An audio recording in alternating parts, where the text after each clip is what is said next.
My name is Sydney Harper, and I'm 30 years old. I work as a graphic designer in a mid-sized city called Brookmere. Life had been moving along steadily, but tonight felt like the beginning of something much bigger. I couldn't stop smiling as I looked around the softly lit restaurant. Everything felt perfect. The candlelit centerpieces, the gentle background music, the scent of fresh flowers in the air.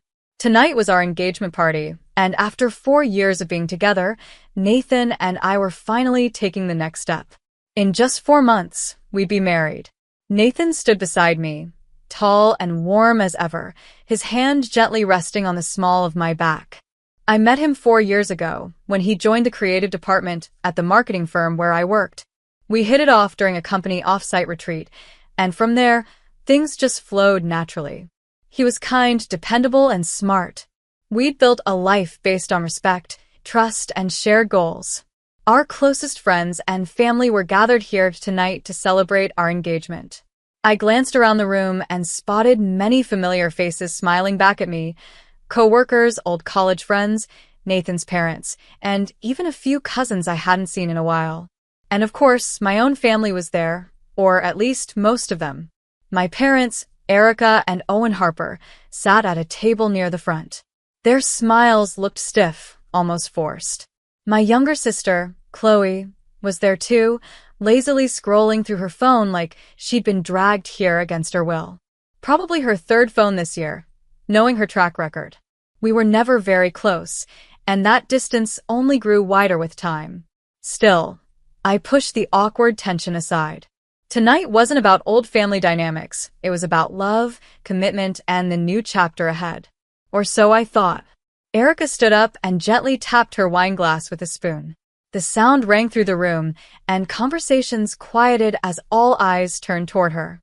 "Can I have everyone's attention, please?" she said with a smile that didn't quite reach her eyes. "First, I want to say congratulations to my beautiful daughter Sydney and her wonderful fiancé Nathan. I hope your marriage is full of love, joy, and happiness." There was polite clapping and a round of raised glasses. Nathan squeezed my hand under the table, and I smiled at him, feeling grateful. But then, my mother spoke again, her tone suddenly colder, more deliberate. "I also have an important announcement to make," she said, setting her glass down. "After talking it over with Owen, we've decided to give Sydney's $45,000 wedding fund to Chloe instead." The room went dead silent. I blinked, certain I must have misheard her. A soft chuckle escaped my lips as I looked around, expecting someone else to laugh with me. "That's funny, Mom," I said, trying to keep my tone light. "But that money is mine. I'm not giving it away." Erica's smile faded instantly. Her expression hardened, lips pressed into a thin line. "This isn't a joke, Sydney," she said sharply. "Your sister is getting married a few months after you, and she needs the money more than you do." A wave of heat rushed to my face. I felt my stomach tighten. "What are you talking about? That's my money, Mom. You and Dad gave it to me. It's in my personal account." "Honey," she said, her voice coated in forced calm, "you have a good job. So does Nathan. Chloe and her fiancé are struggling. She deserves to have a beautiful wedding, too." My hands began to tremble. I stood up, trying to steady myself. "We've already planned our wedding with that money. We've been careful, we're being smart with it. We even want to use part of it for a down payment on a home. You can't just take it away." Chloe suddenly shoved her chair back and jumped to her feet, nearly knocking over her drink. "Don't be so selfish, Sydney," she snapped. "You could have offered to share it a long time ago. You know I need it more than you do." I turned toward her, jaw clenched. "This isn't about need, Chloe. It's about what's right. I planned ahead. You blew through your own fund, and now you expect me to just hand mine over?" "She lives simply," my mother barked. "She doesn't have much, and her fiancé is doing the best he can. You've always had more." "I've always worked harder," I shot back, folding my arms across my chest. "I follow the rules. I saved. I planned. I don't care how you spin it, I'm not giving you my money." Erica's face flushed crimson. The tension in the room became unbearable. Nathan placed a hand gently on my arm, trying to calm me, but I wouldn't back down. Then, in a moment that felt like it stretched into forever, my mother stepped forward and slapped me hard across the face. The sound echoed through the restaurant like a whip crack. My head snapped to the side. My cheek stung, and my eyes welled up immediately, not just from the pain, but from the shock. The room went completely silent. No one moved. Even Chloe looked stunned. I slowly turned my face back toward my mother, my voice low but steady. "You don't get to hit me just because I said no." A sharp intake of breath came from someone at a nearby table. Then I heard it, the soft voice of a waiter near the bar speaking into a phone. "Yes, hello. I need to report an assault. It happened just now at Alden's Bistro." Within minutes, the sound of sirens could be heard approaching the restaurant. The guests remained hushed, many of them stealing glances toward me while others stared awkwardly at their plates, unsure how to react. I stood silently, still absorbing the shock of what had just happened. My cheek throbbed, but it was the emotional sting that hit harder. Nathan stood beside me, his jaw tense, while my father silently pulled Erica aside, trying to calm her down. Moments later, 2 uniformed officers entered the restaurant.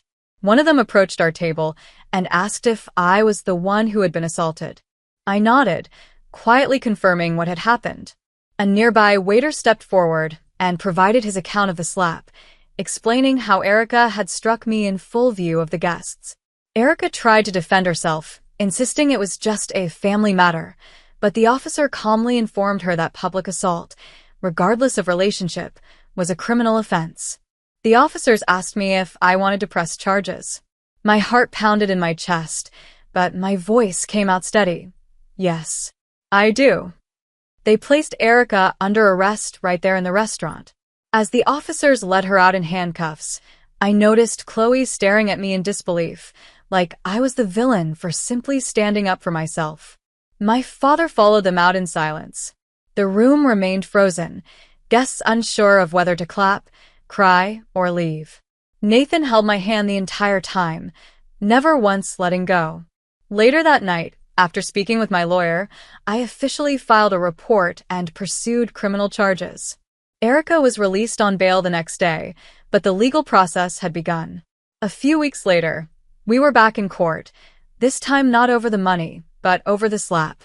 Erica stood in front of the judge, who reviewed the witness statements and security footage from the restaurant. The evidence was undeniable. She was found guilty of misdemeanor assault and sentenced to a $2,000 fine, mandatory anger management counseling, and 6 months of probation. She was lucky the judge gave her the option of a 30-day suspended jail sentence instead of actual time behind bars. I sat in the courtroom, watching her avoid eye contact with me. And when the judge asked if I had anything to say, I stood up, met my mother's eyes, and said clearly, I didn't expect this from my mother. But no one is above the law. After the courtroom drama faded, I thought things might calm down, but I was wrong. The slap and arrest only deepened the rift within our family. Erica didn't reach out. Chloe blocked me on everything. And my father, well, he chose silence. But the real storm was still ahead. 3 weeks after the engagement party, I came home to find a thick envelope in my mailbox, one of those that immediately tightens your stomach. It was from a law firm, Holt and Sutter Associates. Inside was a formal notice. My parents were suing me for control of the $45,000 fund, claiming that it was only meant for college expenses and that I had misused it. At first, I laughed in disbelief. The money was legally mine, set aside in a custodial account when I was 17. At 19, I received full control. My parents had told both Chloe and me that we could use our funds however we wanted once we became adults. The only difference was that I had been careful, practical, and goal-oriented. I used a portion for my public university education, covered the rest with a scholarship, and let the account grow. I always planned for my future. Chloe, on the other hand, had gone to a pricey private school, dropped out after 2.5 years, then spent the remainder of her fund launching a boutique business that failed within 7 months. She blew her savings on branding, an overpriced photo shoot, and even a launch party featuring rented influencers. When it collapsed, She had nothing left but a luxury car she impulsively bought, convinced she'd be a success. And now, because her money was gone, she and my parents wanted mine. I hired a sharp, calm, and confident attorney named Brianna Lane. After reviewing my documents, she looked at me and said, "They don't have a case. The account was gifted to you. There are no restrictions on how you use it. Any mention of a verbal agreement won't hold up in court." I nodded, relieved but also angry. "Then why go through all this?" I asked. Brianna shrugged. "Because some people would rather drag you down than admit they made mistakes. Especially when they're protecting someone else." And just like that, I realized what I was really up against. Not just a legal case, but a lifetime of favoritism, denial, and imbalance. My mother wasn't just trying to take my money. She was trying to cover for Chloe's failure by making me pay for it. The months that followed were some of the most exhausting of my life. The legal case consumed everything, my time, my energy, even my focus at work. There were emails, filings, discovery requests, and multiple preliminary hearings. Every time I entered the courtroom and saw my parents sitting next to Chloe, all of them avoiding my gaze, it reminded me that this wasn't just a lawsuit. It was betrayal. Chloe wore smug expressions at the hearings, clearly confident that she'd somehow walk away with the money I had spent years protecting. During one particularly tense session, she took the stand and told the court that the fund had always been meant only for college.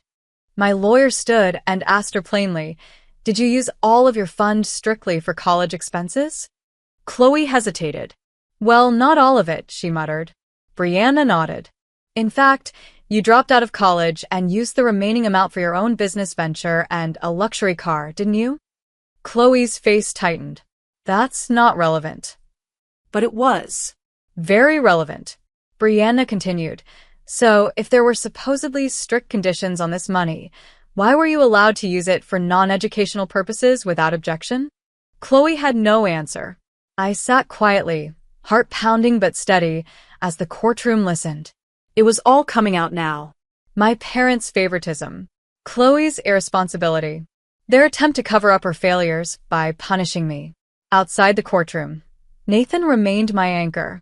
He came to every hearing, held my hand through every setback, and reminded me, again and again, that standing my ground mattered. But it wasn't easy.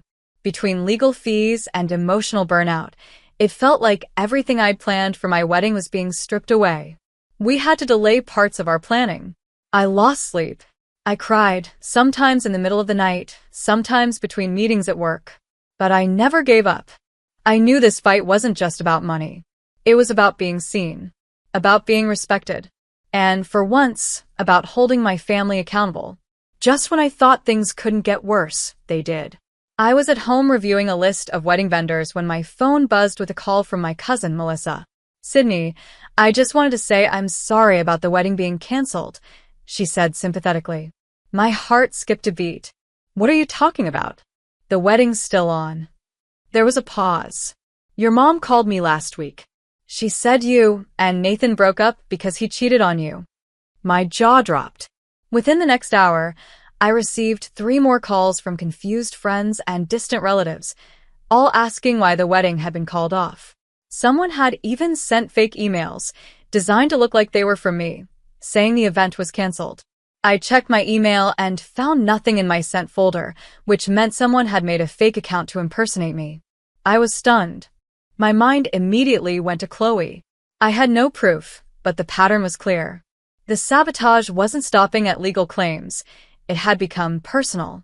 I called Aunt Marla, my mom's sister, and one of the few relatives who hadn't taken sides. "I was about to call you," she said with a sigh. "Your mother's been telling people you're lying about Nathan, that you're unstable, and that the wedding was never supposed to happen." I leaned back against the wall, exhausted. "Why is she doing this?" I asked.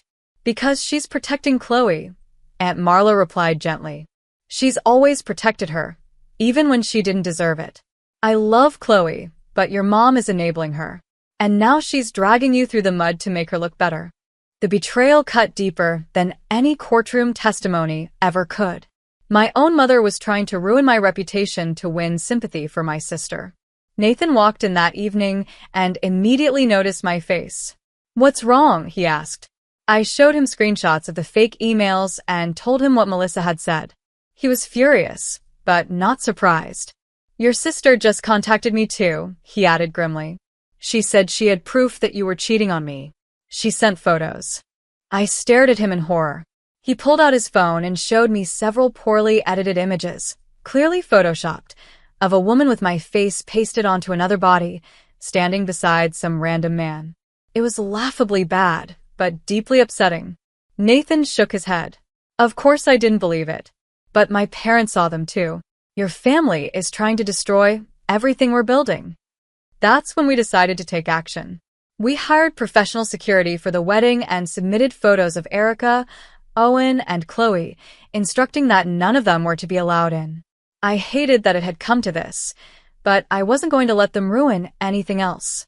The morning of the wedding, I woke up with a strange blend of excitement and dread. Nathan and I had chosen a beautiful outdoor venue just outside Brookmere, nothing extravagant, but elegant and personal. White chairs lined the grassy garden, all facing a wooden arch wrapped in fresh flowers. I stood in the bridal suite in my dress, adjusting my veil as guests began arriving.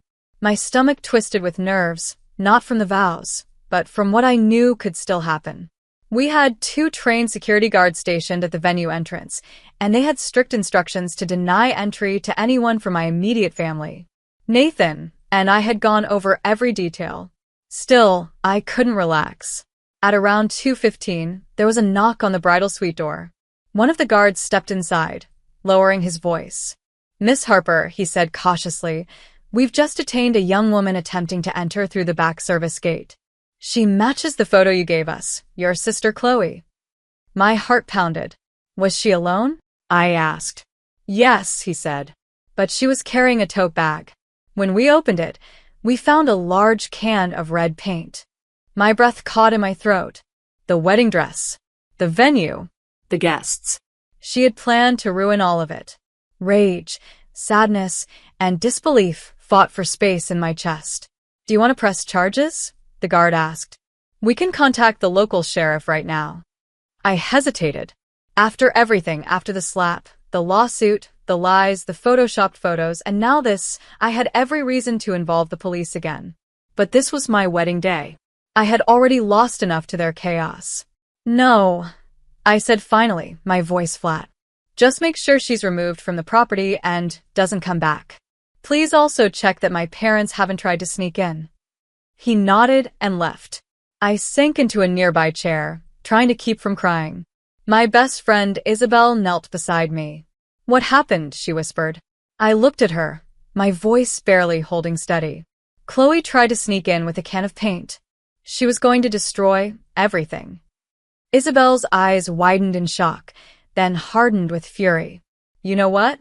That means you win," she said firmly. "They couldn't stop your happiness, so they tried to ruin it.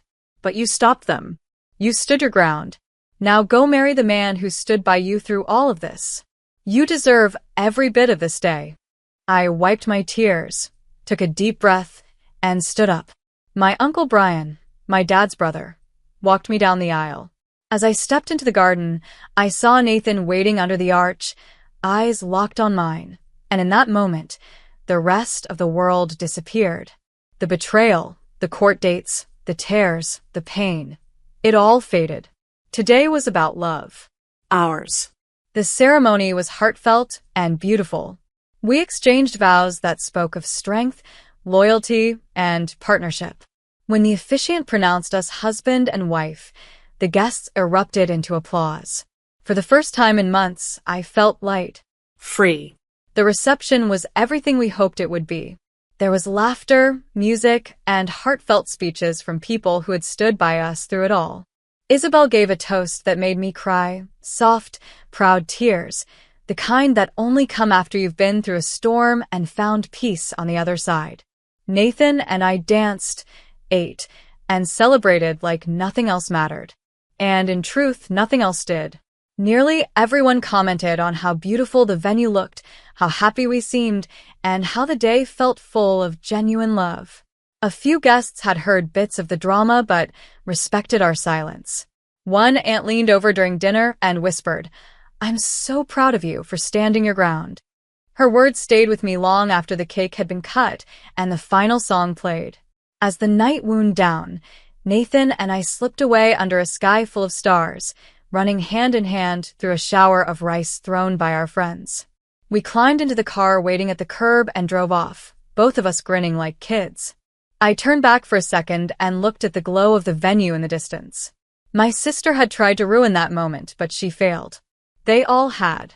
Our honeymoon was pure bliss, 3 peaceful weeks in a quiet beach town far away from Brookmere. No courtrooms, no confrontations, just sun, waves, and the man I loved. I let myself breathe, really breathe, for the first time in what felt like forever. When we returned home, I felt ready to move forward. We focused on settling into our apartment, planning for the future, and putting the past behind us. A few weeks later, I ran into my cousin Rachel at the grocery store. After a brief hug, she asked, "Did you hear about Chloe's wedding?" I raised an eyebrow. "We're not exactly talking," I replied. "Your parents took out a loan to pay for everything," she said.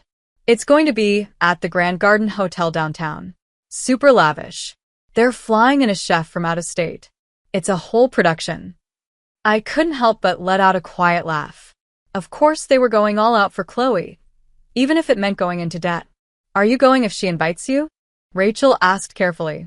"She tried to ruin my wedding with a can of paint," I said flatly. "So, no. I won't be attending." And funny enough, no invitation ever came. I later heard through family gossip that several relatives declined their invitations to Chloe's wedding out of discomfort with how I had been treated. Some were polite about it. Others were vocal. Either way, the shine had started to wear off for Chloe, and for my parents too. Nathan and I had used the $45,000 exactly as we planned. We had our dream wedding, modest, intentional, and filled with people who loved us, and we used the rest of the money for a down payment on a lovely apartment just outside the city. With our combined incomes, the mortgage was manageable, and for the first time, we were building equity instead of burning money on rent. Our home was small, but it was ours. Built not with handouts, but with hard decisions and perseverance. Life, after the wedding, settled into a rhythm I hadn't known I needed. Nathan and I spent our weekends decorating our new apartment. Nothing fancy, just shelves we installed ourselves, a couch we saved up for, and walls filled with photos from our wedding and travels. One Saturday afternoon, while we were setting up the guest room, Nathan laughed as he struggled with an IKEA dresser. "Who do you think will be our first overnight guest?" he asked. I paused, screwdriver in hand. For a brief second, my mind went to my parents. Maybe, in some far-off version of reality, they'd apologize. Maybe Chloe would grow up and take responsibility for what she did. But deep down, I wasn't holding my breath. "Whoever it is," I finally said, smiling softly, "there'll be someone who truly cares about us." Holidays came and went with no calls, no messages, and no invitations. At first, their absence hurt.